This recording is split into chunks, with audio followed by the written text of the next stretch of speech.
There's a man in your neighborhood right now who is worth more than almost everyone on his street. And you would never guess it. He drives a truck that's 8 years old. His watch came from a pharmacy. His house is the second smallest on the block. And every single one of his neighbors quietly assumes he's the one who's struggling. He's not struggling. He's free. Here's what nobody tells you when you finally start to build something after 50. The moment your money becomes visible, it stops being entirely yours. People start treating it as a resource they're entitled to a piece of. Lawyers find you, salesmen find you, relatives find you. And a strange pressure settles over your life. The pressure to keep proving with objects that you've made it. I want to tell you the truth the financial world avoids. You were sold an image of wealth, the car, the house, the watch. And that image is the single most expensive thing you will ever buy. Not because of what it costs, because of what it invites. The people who stay rich, who stay sane, who stay free, they figured out something the loud ones never will. And it has almost nothing to do with how much they earn. Let me show you the blueprint. Let's start with the thing nobody warned you about, because it's the one that costs the most. The moment people can see your money, you become a target. I don't mean that dramatically, I mean it mechanically. There is an entire ecosystem in this country that runs on locating wealth and extracting a piece of it. And it doesn't find you because you did something wrong. It finds you because you became legible. Here's how legible you already are. In most American counties, property ownership is public record. Anyone, a stranger, a contractor you fired, a plaintiff's attorney working on contingency, can sit at a laptop and pull up what you own, your home, the rental property you bought in 2014, the lot you're holding for your kids. It's all sitting there, searchable with your name attached for free. Now add a business. Add an LLC where you used your own name as the registered agent. Add a press release from when you sold something, or a LinkedIn profile that says investor, or a Facebook photo of the new boat. Piece by piece, you've assembled a portrait, and that portrait has a caption that reads, "Here is someone worth pursuing." This is where most people get it wrong. They assume wealth attracts envy. It does, but envy is the cheap problem. The expensive problem is that visible wealth attracts claims, formal, legal, financial claims on what you've built. Let me give you the honest math, because this is a financial channel and you deserve numbers, not vibes. A contingency fee lawyer takes cases based on one calculation: can the defendant pay? If a slip and fall happens on a rental you own, and that lawyer runs your name and sees 4 properties and 2 businesses, your case just became worth pursuing. If they run your name and see almost nothing in your individual name, the same incident is far less attractive to litigate. You didn't change your conduct, you changed your profile, and the profile is what the claim is priced against. Even setting lawsuits aside, defending yourself isn't free. Getting a frivolous claim dismissed, one that goes nowhere that you win, can still run you $15,000, $20,000, $30,000 in legal fees before it's over. You win, and you're still down a year of someone's retirement contributions. That's the tax on being visible. So what's the actual fix? And here I have to be straight with you, because the internet is full of people overselling this. You cannot make yourself invisible. Anyone who promises total anonymity is selling you a fantasy. The IRS still knows who you are. Beneficial ownership rules mean the government can see through most structures. You will always have tax obligations and reporting requirements, and trying to hide from those isn't privacy. It's a crime. What you can do is stop volunteering.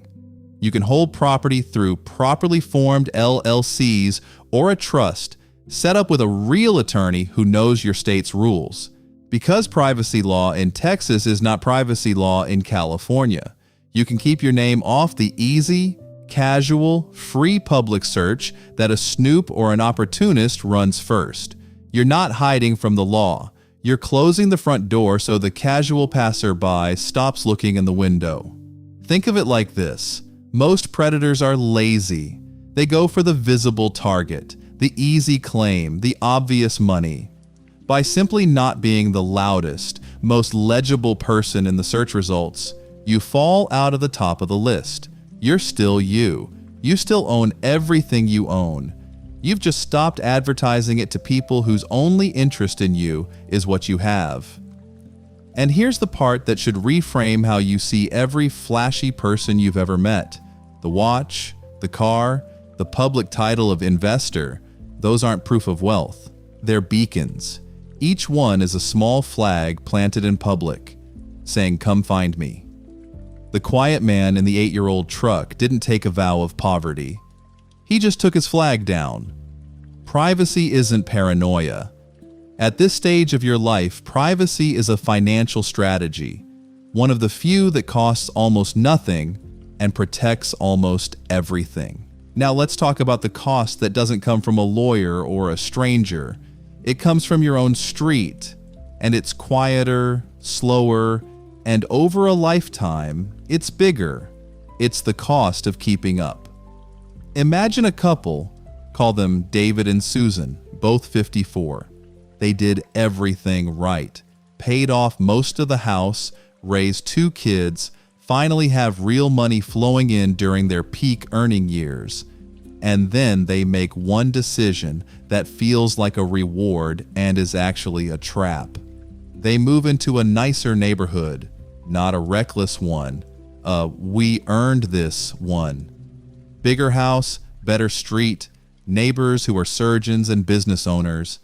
And from the day they unpack the last box, a meter starts running that they never agreed to.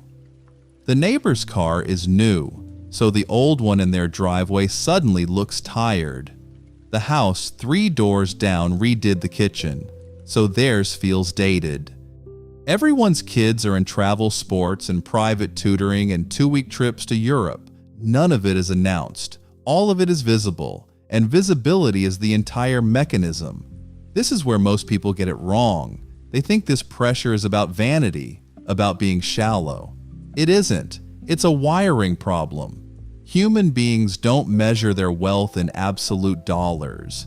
We measure it relative to the people around us. Researchers who study what's called conspicuous consumption have found the same thing repeatedly. A person's satisfaction with their own income depends heavily on how it compares to their reference group, their neighbors, their peers, the people they see every day. Let me be honest about what the research does and doesn't say, because this channel doesn't traffic in tidy lies. It does not say that money can't buy happiness or that every nice thing makes you miserable. That's a bumper sticker, not a finding. What the evidence actually suggests is narrower and more useful. When your spending is driven by comparison to the people around you rather than by your own goals, the satisfaction it buys is thin and it doesn't last. You adapt. The new car becomes the normal car in about 90 days, and then you need the next thing just to feel level again. Economists have a name for this. They call it the hedonic treadmill. You run faster and faster, and you stay in exactly the same place. Except now it costs you $60,000 a year to stand still. So let's put real numbers on David and Susan's treadmill because the dollars are staggering. Say the neighborhood pressure pushes them into an extra $1,500 a month they wouldn't have spent otherwise. A nicer lease here, a renovation there, vacations that match the block. $1,500 a month, $18,000 a year. It feels survivable. They can afford it. But they're 54. If that same $1,500 a month went into investments instead, earning a reasonable 7% average annual return, In the 11 years until they're 65, it would grow to roughly $290,000, nearly $300,000. That's not a number on a spreadsheet. That's a decade of retirement. That's the difference between Susan retiring at 65 and Susan working until 70 because the money isn't there. And what did the $290,000 buy instead? It bought a kitchen that looked like the neighbor's kitchen. It bought a feeling that evaporated by the third dinner party. It bought a draw in a race that has no finish line against people who, by the way, are running themselves into the exact same hole and are just as anxious as David and Susan are. That's the part nobody on that nice street will admit. The surgeon with the new car is stretched thin. The family taking the European trips financed half of it. The neighborhood that looks like a community of winners is very often a community of people quietly drowning, each one looking at the others and assuming they must be the only one struggling. If you fix this, everything changes. Because the moment you stop letting your environment set your spending, the moment you decide your number is yours, set by your own goals and not by the driveway across the street, you take back the single largest variable in your financial life, not your income, your reference point. The richest move David and Susan could make isn't earning more. It's deciding deliberately that they will not run a race they never signed up for. The truck in the driveway isn't a failure to launch. It's a man who looked at the treadmill, understood exactly what it costs, and stepped off. Here's something that happens to almost everyone who builds real money, and almost no one is prepared for it. The moment your wealth becomes known, people start appearing, not strangers. That's the part that catches you off guard. The people who appear are advisors, acquaintances, distant relatives, charming professionals, people who look entirely legitimate, who smile warmly, who genuinely seem to like you. And maybe some of them do. But a portion of them are there for one reason. They perceived money and they came toward it. Let me describe how this actually unfolds, because it's rarely a movie villain. It's far more ordinary than that. Imagine you sell a business, or you retire from a senior role with a visible package, or there's a write-up somewhere, a local paper, a press release, a LinkedIn post congratulating you. Within weeks, the calls begin. Suddenly, 3 financial planners you've never met would love to grab coffee. A relative you haven't heard from in a decade reconnects, and the warmth lasts exactly until the conversation turns to a business idea they need a little capital for. An old friend has an opportunity that's perfect for someone in your position. None of them says, "I want your money." They say, "I want to help you with your money." And that framing is precisely what makes it work. This is where most people get it wrong. They assume they'll be able to tell the difference, that an obvious con will look like a con. But the approaches that cost you the most aren't the obvious ones. They're the polished, plausible, professional ones.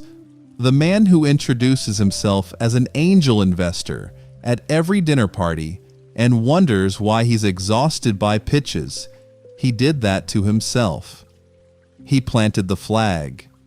The flag said, "I have money, and I'm willing to deploy it."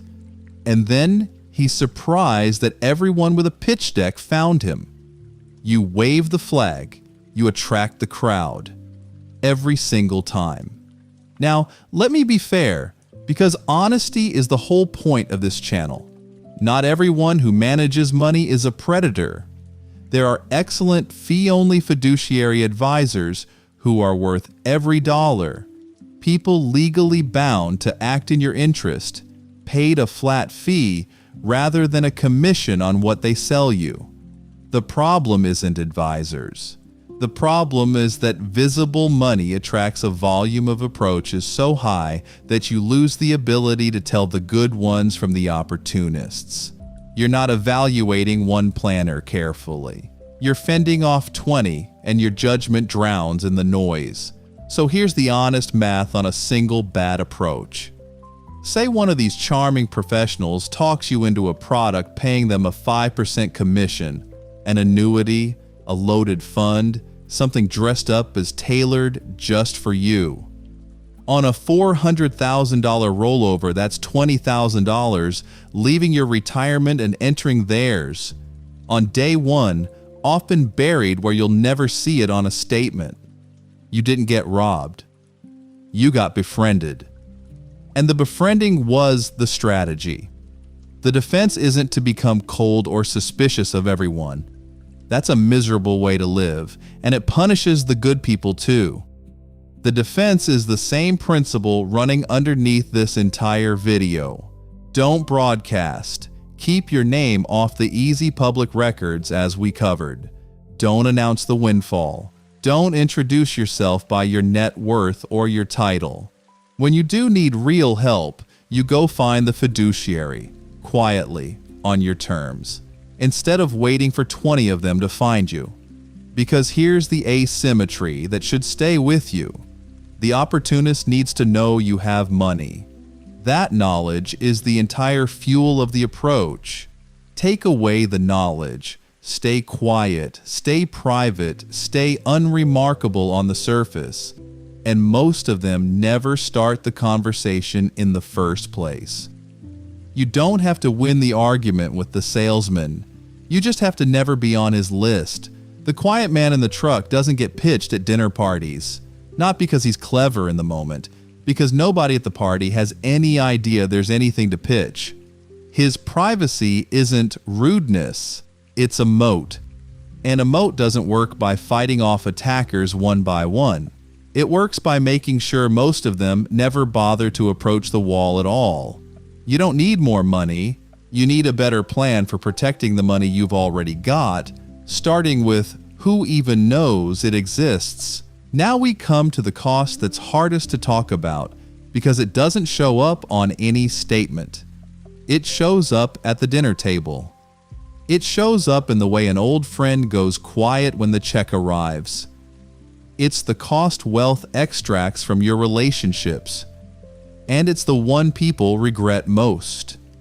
Here's the pattern, and I've heard it described almost word for word by person after person who built something later in life. They say, I didn't change.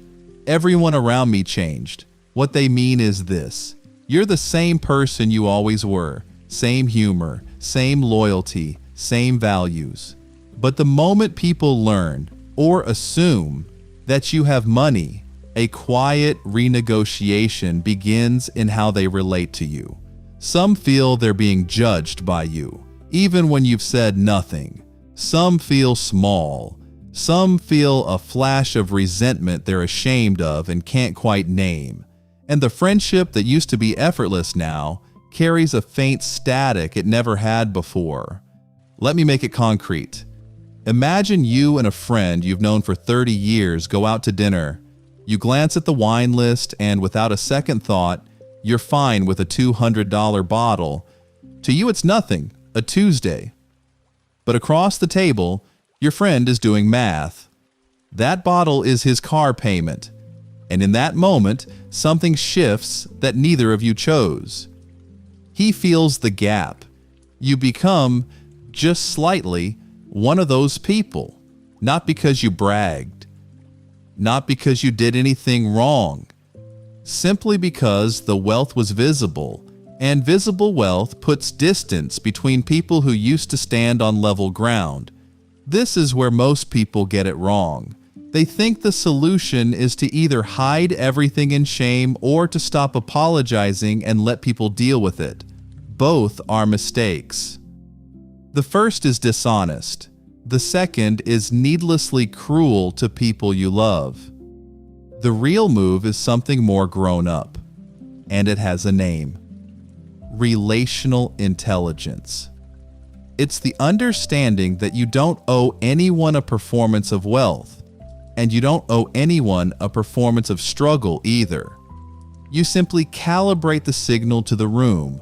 With your wealthy colleagues, the $200 bottle is fine. It's their language too. With a friend who's stretched, you pick the place, you let it be easy. You don't put a flag on the table that makes him feel the distance. That's not deception. That's kindness with your eyes open. And let me be honest about the limit here, because I won't pretend this fixes everything. Some people will change toward you no matter what you do. Some relationships carry envy you can't manage away. And some friends will pull back regardless of how gracious you are. You cannot control what other people feel. That part isn't yours to fix, and trying to will only exhaust you. What you can control is whether you're adding fuel, whether your own choices are widening the gap or quietly closing it. There's a deeper layer underneath this, and it's the part that matters most for the second half of your life. The flashier your wealth, the more it begins to stand between you and the people you care about. It becomes the first thing they see. It edits how they speak to you, what they ask of you, what they assume about you. And slowly, without anyone deciding it, you can end up wealthy and surrounded and strangely alone, known for what you have instead of who you are. The man in the truck understood this instinctively. When he's with old friends, the wealth simply isn't in the room. There's no flag on the table, no gap to feel, no static in the air. They're just talking, the way they always have. He didn't lose his friends to his money, the way so many do.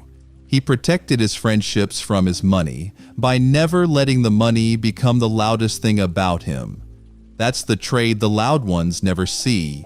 They gain the watch, the car, the admiration of strangers, and they pay for it in the slow erosion of the people who knew them before any of it. The quiet ones keep their friends. And when you're 70, sitting across from someone who's known you for 40 years and still sees you, not your portfolio, you'll understand which one was actually the wealth. You don't need more money. You need to make sure the money you have doesn't quietly cost you the people it was supposed to let you take care of. We've spent this whole video on what visible wealth costs you. The lawsuits, the treadmill, the opportunists, the friendships. But underneath all of it sits one question that almost no one in the financial industry will ask you directly, because the entire industry depends on you never answering it. The question is, how much is enough? Think about that.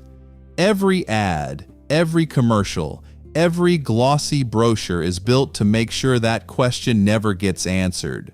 Because the moment you decide you have enough, you stop buying. You stop chasing. You become useless to the machine, so the machine makes very sure you never arrive. There's always a tier above you, a better watch, a bigger house, a more exclusive fund. The finish line is engineered to keep moving, exactly one step ahead of wherever you happen to be standing. There's a story I think about often. The novelist Kurt Vonnegut told it about his friend Joseph Heller, the man who wrote Catch-22. The two of them were at a party thrown by a billionaire on Shelter Island, and Vonnegut needled his friend a little. He said something like, "This host of ours made more money in a single day than you ever earned from your famous novel. Doesn't that bother you?" And Heller said no. He said he had something the billionaire would never have. Vonnegut asked what on earth that could be, and Heller answered, "The knowledge that I've got enough." When the tribute to Heller ran in the New Yorker, that was the line they kept, the knowledge that he had enough. Sit with how rare that is. A man surrounded by billionaires, entirely at peace, because he had located the one number none of them ever would, his own. This is where most people get it wrong, and it's the most expensive mistake in this entire video. They assume the goal is more. More is the default. More is what everyone's chasing, so it must be the point. But more with no ceiling isn't a goal. It's a treadmill with no off switch, and people sprint on it for 40 years, reach the end of their lives still running, and never once feel rich, because they never defined the line that would have let them feel finished. Let me give you the honest math on enough, because it's more reachable than the industry wants you to believe. Picture a couple, 60 years old, who decide their real life costs $80,000 a year. Not the neighbor's life, their life, the one they actually want. There's a rough rule, the 4% guideline, that suggests you can withdraw about 4% of a portfolio each year with a strong chance of never running out. Run the arithmetic backward. $80,000 divided by 4% is $2 million. That's their number, not infinity, not as much as humanly possible. $2 million in a paid-off house and they are done. They've won. They can stop running. Now compare two people with the identical $2 million. One has defined their enough, so every dollar above the basics is pure freedom, and they feel wealthy every single morning. The other never defined it, so the same $2 million feels like falling behind, because someone on the internet has $5 million and someone on their street has $10 million. Same balance, same house, opposite lives. The only difference is that one of them answered the question and the other never did. I'll be honest about the trade-off because I won't insult you with a fairy tale. Choosing enough means consciously letting some things go. You watch someone else buy the bigger boat and you let them. That takes a real spine. It's a quiet act of defiance against a culture screaming at you to want more. But here's what you get in return. You get off the treadmill. You get to feel finished while you're still healthy enough to enjoy being finished. If you fix this, if you do the unglamorous work of naming your number, everything changes. The lawsuits matter less because there's less to chase. The neighbors matter less because you're not in their race. The opportunists lose their grip because you already have what you need and you know it. The man in the truck isn't driving it because he's cheap. He's driving it because he ran the math, found his number, and crossed the line years ago. Everyone else on the street is still running. He's just sitting down. There's one last piece, and it's the one that ties everything together, because it explains why some people handle wealth with grace and others are destroyed by the exact same amount of money. Getting rich and staying sane while rich are two completely different skills. The first one, accumulating, is about income, investing, discipline, time. We talk about it endlessly. But the second one, carrying wealth without it warping you, almost no one teaches, and it's the one that decides whether your money becomes freedom or becomes a problem. You see the gap most clearly in the windfall. Someone sells a business, inherits a sum, hits a liquidity event. And here I have to be careful, because the popular story is a lie. People say lottery winners always go broke. That's a myth dressed up as a fact. The honest research is more balanced. Plenty of people who receive a windfall hold on to a meaningful share of it for years and report being more satisfied with their lives, not less. So it's not destiny. It's not a curse. But here's the real risk, and it's quieter than the myth.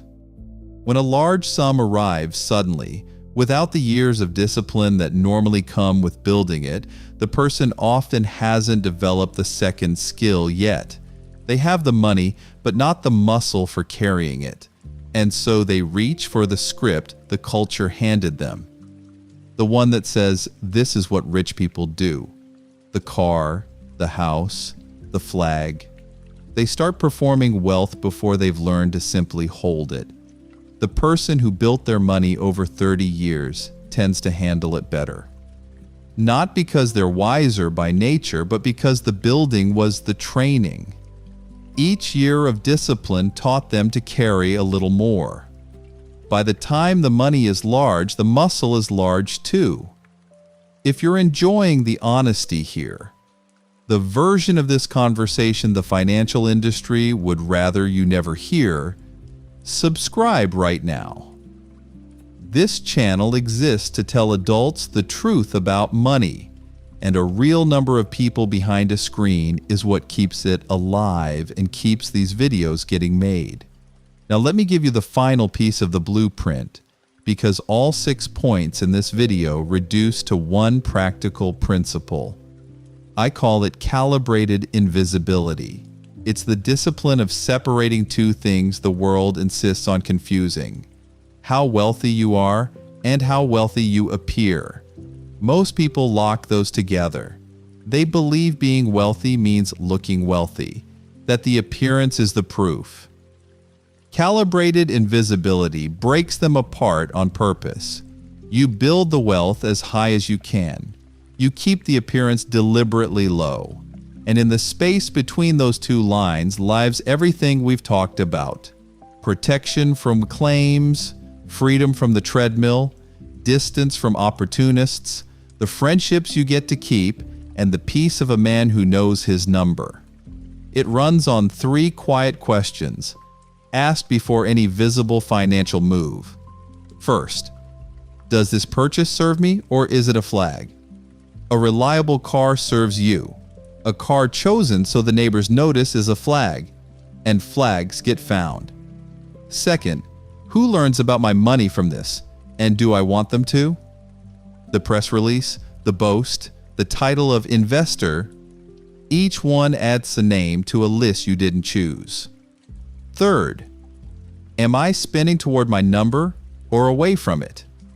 Every dollar is either moving you toward enough or pushing the finish line one more step out of reach. 3 questions. That's the whole engine. And notice what it isn't. It isn't deprivation, and it isn't a vow of poverty. You can own beautiful things. You can live extremely well. Calibrated invisibility just insists that you do it for yourself, quietly on your terms, instead of doing it as a performance for an audience that will never pay you back for the show. The man in the truck mastered all 3 without ever naming them. Now you have the names, which means you can do it on purpose. And there's a deeper layer to this. What happens when you have to pass real wealth to the next generation, the children who never did the building and so never got the training? That's its own minefield, and it's where most family fortunes quietly die. But that's the next video in this series. There's a scene I want you to carry with you after this video ends. It's 12 years from now. You're 67, and I'm going to show you 2 versions of that same morning. 2 futures that branch from the choices you make starting today. In the first version, you played the game. You bought the house on the nice street, the car that turned heads, the watch that announced you'd arrived, and on the surface, it worked. For a while. But this morning, you're sitting at the kitchen table with a statement in front of you, and the math is tight. The treadmill never let you build the cushion. There's a lawsuit from 2 years ago that quietly cost you $40,000 to make disappear. There's an advisor who befriended you and sold you a product that bled fees for a decade. And the old friends, the ones from before the money, drifted off somewhere around the time the wine got expensive. You're surrounded by nice things, and you've never felt more exposed or more alone. Now the second version, same age, same morning. But you chose calibrated invisibility. The truck is in the driveway, 8 years old and paid for. The house is modest and entirely yours. No opportunist ever found you because you never planted the flag. You hit your number years ago and you know you hit it, so the statement on the table doesn't make your stomach tighten. And sitting across from you is a friend of 40 years who still sees you, because your money never got loud enough to stand between you. You're not the richest looking man in your town. You're one of the freest, and you know the difference because you chose it on purpose. Same income, same starting point. Two completely different lives. The only variable that changed was whether you let your wealth be seen or let it quietly make you free. So I'm going to ask 3 things of you before you go. First, subscribe. This channel tells adults the truth the industry won't, and your subscription is what keeps it standing. Second, share this with 5 people. Not 50, 5. 5 people in your life who are running on that treadmill right now and don't even know there's an off switch. This might be the thing that lets them step off. And third, leave a comment. Tell me honestly, have you ever felt the pressure to look wealthy? Did you step off the treadmill, or are you still on it? I read these, and they shape what I make next. Here's the last thing I'll leave you with.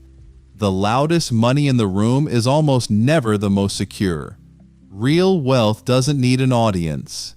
It just needs to be enough. And the quietest people you know may already be the freest.